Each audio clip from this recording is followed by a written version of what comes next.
Thank you for Patreon now for donating to the Patreon. Hey guys, Vanity, Ezel back with Card Fight Vanguard, Ezel and Vanity weekly reviews. So hope you guys enjoyed. Don't like, comment, subscribe, and subscribe. So this time we are covering more reviews from DZ Set 2. We have some more support for old decks because Vanguard likes supporting old decks now apparently. And we just have some nice overall general support. And I just saw a very specific card get revealed. So let's go ahead and start, shall we, and see what we've got. First up, we have Shining Knight of Darkness Marga. So grade 1 boost, 5k shield, AK base, auto drop zone when your Vanguard is placed during your battle phase, energy blast you to call this card to a back or rear guard circle. So cool. The first thing that went to my mind when I saw the Vanguard is placed, I immediately jumped to Youthberg, and my thought process immediately went, why not just run Still? My argument for why I'm bringing this up, because people talk a lot of shit about Still. Still is this but better, because A, it doesn't have to be in the drop zone. B, yes, it has to be in back center. It stands for free and gets the free 15, and gets the free 10k, and that is not a once per turn. And if you found a way to keep revolve dressing, you could just find a way to keep adding more numbers to Still. Either way though, Marga is a nice, card that can get more column attacks, which is all around very nice if your deck needs more rear guards for such a thing. So, 2 over 3 of it, especially because it comes with new energy. So if you're not using an energy-focused Vanguard or a lot of energy-focused cards, you can probably run her. Then we have Smart Catch Olbeel, grade 1 boost, 5k shield, AK base. I don't know why my mind keeps seeing this as like something from like out of Kung Fu Panda, those like some type of food from Kung Fu Panda, like the Legends of Awesomeness. I don't know why my mind is immediately flashbacking to that, but it is. Or like an actual fucking disc. I don't know why. Anyways, auto rear guard. When it boosts a rear guard, if you have 5 or more units, soul charge 1, and she'll get plus 5 power for that battle. Cool. Just a free 13k base. The only downside is that she is a mandatory soul charge if you have more or less a full board. So be careful with her, but she is nice to have. So, 3 of just for a free 13k and free soul charge. Then we have the World We Create, grade 3 normal order, rest one rear guard to play it. Look at the top 3 cards, you have to 1 unit card from them, call it a rear guard, and put the rest on bottom. So that's the first time I think we've seen an order require a rear guard cost. Okay, fair enough. All around pretty solid. Like if you have a very bad rear guard on board, because you are playing lyrical and some of them do involve calling from top deck, you can just rest that unit and then call. The only downside is it's a grade 3 order and most of the grade 2s don't call from the top of the deck. It's only really the grade 1s. But it's still a very solid order nonetheless because it does get rear guards and does it without paying any actual cost. So, nice 2 over 3 if you really want to run it. Then we have, I don't know what to say, Ava, and then I was about to say something with a T.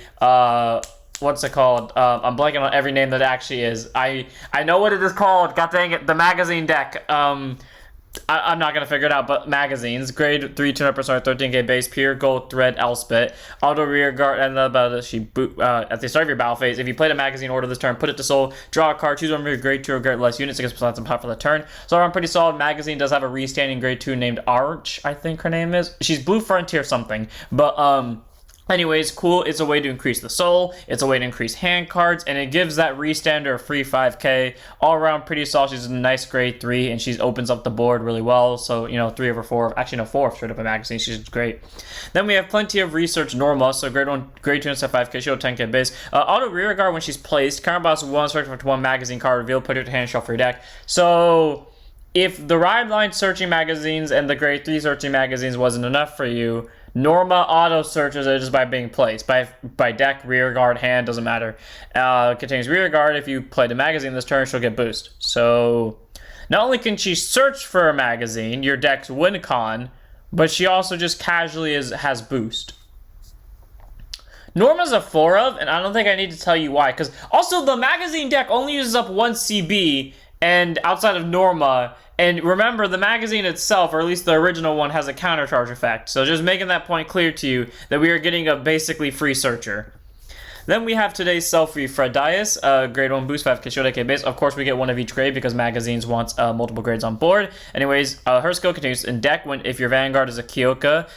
There we go. When you would choose or search for a magazine card from your deck, you may choose or search this card. So the grade 1 that searches can hit this. The grade 2 that searches could hit this. The grade 3, I believe, can hit this as well. And then auto back or rear guard circle at the end of your turn. Retire this unit. Choose a grade 3 card, Kyoka, and its carding from your drop zone or magazine from your drop zone, add it to your hand. So Persona Rides, the grade 1 if you just want a grade 1 to boost with. The grade 2 if you just want a grade 2 to swing with. Or, the magazines that you can keep reusing. All around, Fred, this is pretty solid grade 1. She's a nice board presence, not to mention the fact that she can constantly bring back either more Persona Rides or just act as free search fodder for the entirety of the deck. So for Fredis, very good grade 1. I don't know why her eyes now look like the weird hypno things, but 4 of her.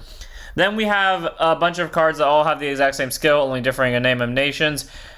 I don't know where the hell I've seen you before, but I'm gonna be really disappointed. This was the card on the festival collection that I saw, or like the special series set or something that had the new over triggers in it. I'm gonna be really upset if that's where that came from, because I don't like these card skills. Anyways, all of them share the same skill. We'll start off with Dancing Princess of the Flame Justin, Great on Boost, 5k shield, 8k base. Auto, when she's placed on rear guard, start from the hand. If you do not play an order this turn, ditch a hand card, check it to one order without regardless piece, discard it, and it gets continues and maybe played from drop. And when you would play it after, when it be put into drop after playing it, put them on the deck instead until end of turn, shuffle your deck. Okay, so this basically says on all of them, play it, mill an order, and then basically get a free order. I'm going to say this right now. The Stoic KO one's going to be the best because Zorga. This literally just sets up Zorga to do whatever the hell it feels like. And I have to go check the wording on Alchemy Magic, because if Alchemy Magic says you have to play it, you can play it from anywhere as long as you played an order that turn, then we have a problem, because this just basically guarantees Zorga. But anyways, all around, they are pretty solid free order searches that don't require persona rides. Now I'm just going to go make more inconsistent decks for all of the DZ start decks that just run a bunch of generic cards. At some point in time, that will be the case where all of them are just a bunch of generic cards shoved together outside of like one or two name support and is somehow actively working consistently. We'll see though. Honestly though, Justin is my favorite in terms of look. I like her hammer. I like her art so well. The rest of them are kind of 50-50 for me. I like the dragon though, but still. Then we move on to our Barrow Magnet support card, because Bushy just loves giving random card support. Hardening, Insight, Great Chance 5k shield, 10k base. I'll say, like I said with the Eugene one, give us a new grade 3. Barrow technically doesn't need a new grade 3, because Barrow, as long as Barrow just gets support, I think personally Barrow is fine, but a new grade 3 would definitely help it out. I'm not going to say it's required though. Eugene though, yeah, no matter how, Bushy has given them everything. Bushy has given them a restanding rear guard, they've given them a restanding vanguard for a lot of sets, they've given them a lot of ways to retire, get hand cards. At this point, Bushy has given Eugene everything it needs to be astronomically better than what it was in set 1, but a new vanguard. I know I keep saying I want a new Eugene, but like I am being like legit serious now. Bushy has given them near everything, if not everything, to make Eugene better. The only way it gets better from here is actually a new grade 3. Or like a new ride line, and even then, it still kind of requires a new grade 3. So, you know, I'm not hating on Eugene, I'm just making a point. Anyways, Insight, Great Chance 5k shield, 10k base. Auto placed on rear guard circle. If you have a grade 3 grade Vanguard Barrow Magnus card name, Energy Blast 2, choose up to 2 numbers from your drop zone, bot deck them, and you soul charge 2. So prevents you from decking out. I mean, granted, it technically just replaces the cards you soul charge, but it prevents you from decking out, which is great. And then continues rear guard during your turn if you have 15 more cards in soul, or you soul charge 3 more times this turn, plus 15k. For the record, this counts as 2 times soul charging. Meaning if you just play Brainwash Swirler like most people do in every Dark Irregulars deck, automatically this is a 25k. So not only did Dark Stages get a 25k beat stick splashable on almost all of their decks, but in Barrow specifically, they got a non-counterblasting using Soul Charger that prevents them from decking out. Okay, I know I keep making it a point, but I just want to let this be clear. Barrow and Eugene are the only 2 decks from the entirety of set 1, for like the original set in D, that did not get a new form. Hexa eventually got Aquamarine. Orphis and Zorga got upgraded forms, and Zorga even has Nadir now, and we're still waiting for the new Orphis, because typically when one gets upgraded, the other one gets upgraded too. And then, you know, all the trial decks all got grade 4s, and every one of them except for Seraph got a new grade 3. Technically, Magnolia just got a mask, but you get the point. So, you know, just saying, if Barrow and Eugene got evolutions, I feel like shit would go down. Anyways, 4 of Harding is that in Barrow. You'd be crazy not to see that. Then we have a new Prayer Dragon, because of course the second Nirvana is out of the main character list, we automatically get a counter charge. It took 1 set after Nirvana stopped being the main character deck, and we automatically got a counter charger for it. Crossbow equipped dragon at Granus. Okay, first up, I love the bow. I see this as an upgraded version of Hamada, my favorite of the prayer dragons. Great on boost, 5k shield, 8k base, prayer dragon, auto rear guard. Also, auto when it's placed on rear guard or discard from your hand during your turn, whether it's via ride deck or skills. If you have a grade 3 or greater Vanguard of Nirvana in its card name, oh, look at that. All of the Nirvanas proc this, except for Mahar. And even then, Mahar still procs this. I mean proc in the sense of they discard, but you know what I mean. Anyways, Energy Blast 3. Oh, a resource Nirvana doesn't use unless it's running generic cards from DZ. Choose a card from your drop zone with crossover ability and bounce it to your hand. So, what you do is, because this is not a once per turn for some reason, you ditch this, you call Trickstar and this from the drop zone, the discard of this triggers first, you add a crossover just to your hand, then if I'm correct, because it was placed, oh wait, never mind, it has to be placed on rear guard from the hand, never mind, so it only procs once, but you get the point. It recycles itself, and or it gets you a crossover dress, which is already stupid, but then auto becomes an original dress, Soul Blast 1 to get a counter charge. I'm genuinely questioning why Bushy took so long to give us this. The only answer I can think of is because Bushy felt like they had to put a cost to make this warranting, because they couldn't just give this to a random prayer dragon, because they genuinely were afraid of it. They had to give it, yes, a good skill, but they had to put an extra cost behind it, because otherwise if they made this a counterblast, it'd be counterintuitive. I just can't. I'm so happy to see this, but because I don't even care about the CB problem. I never did. But, like, I genuinely just cannot. The fact that, like, 2 sets after Nirvana becomes the non-main character deck, we auto get a counter charge. I think people were praying for I just can't. Then we have Progress Glow Dragon, by hands down my favorite of the new grade 1s that supports the respective grade 3s that recycles them. Grade 1 boost 5k shield, AK base, auto rear guard, and about this unit boosted. If your unit stood by a card ability this turn, retire this unit, choose a grade 3 greater card with Astrum as card name from your soul, drop, put it to bottom, and if you did choose a card, counter charge 1. The deck's biggest problem is CC. And what do we get? This. It took Nirvana, specifically Jiva, 7 sets to get a CC, and it takes a quick start deck boss that Bushy made us hate 2. Again, I never cared about this EDC problem. Like, you can go look at all my videos that talked about Nirvana. You can tell I never gave a shit about it. In fact, I called out people when, like, we finally got mirrors. But straight up, I just have to put this point out there.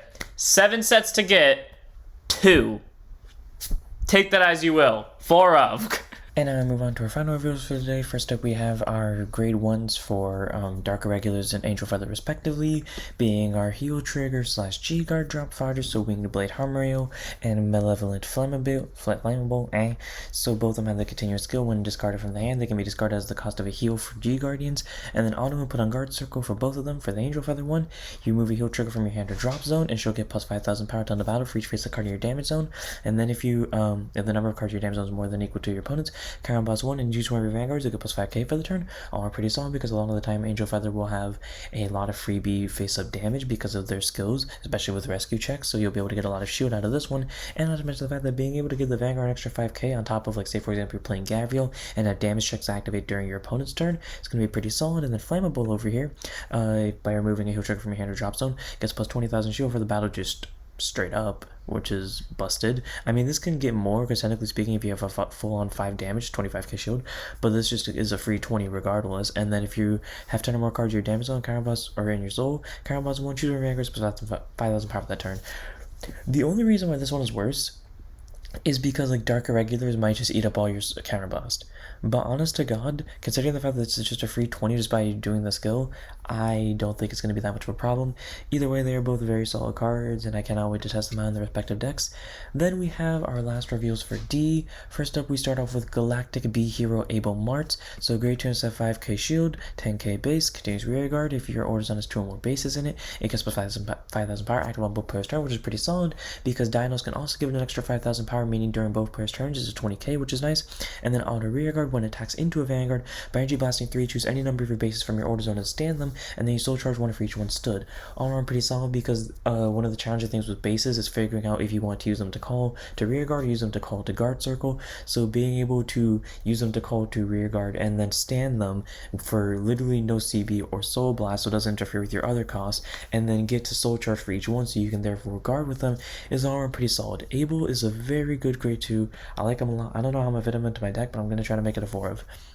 And then we have the other card who I really wish was not as good as it was, because I do not want to have these two conflicting with each other, and that would be Galactic B Hero Sender Ferris. Grade 1 boost 5k shield, 8k base, continues rear guard. If your order has 2 more bases, she gets plus 5,000 power, active on both players' turns. So just like Martz, if it's in the front row with Dinos, it will get an extra plus 10, and then act rear guard circle once per turn. If you have a Vanguard B Hero on its card name, Energy Blast 3 and rest a base in your order zone, choose one of your scouted cards grade less than or equal to your Vanguard and call to rear guard circle.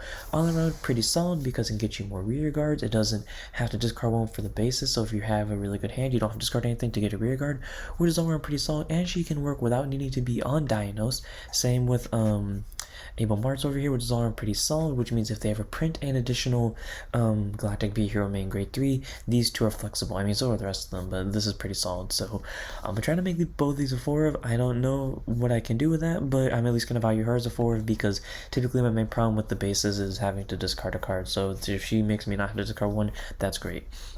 Then, of course, we have our Varga Draggers cards.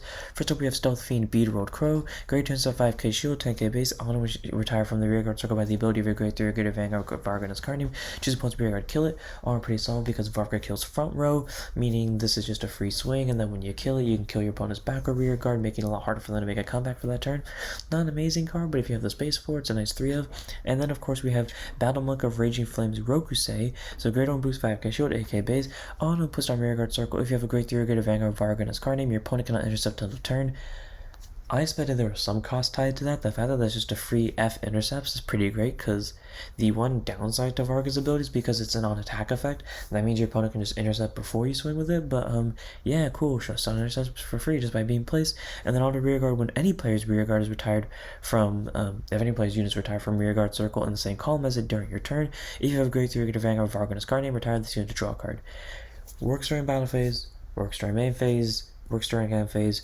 Rokusei is a very good card. Sadly, my Varga deck is tight on space, so I don't know if I'm going to run her or not, but honestly, she's still pretty good. I might consider trying to make room for her, but I don't think I need to. Either way, she's a nice grade 1 and warrants a 4 of. And without further ado, that's it for this video, so hope you guys enjoyed. In the next one, we will finally get to cover the last Faded one of 0, Blagdmire. So I'll see you all then. Don't forget to like, comment, subscribe, for Twitch, and I'll see you all next one. Don't forget to set up your Vanguards.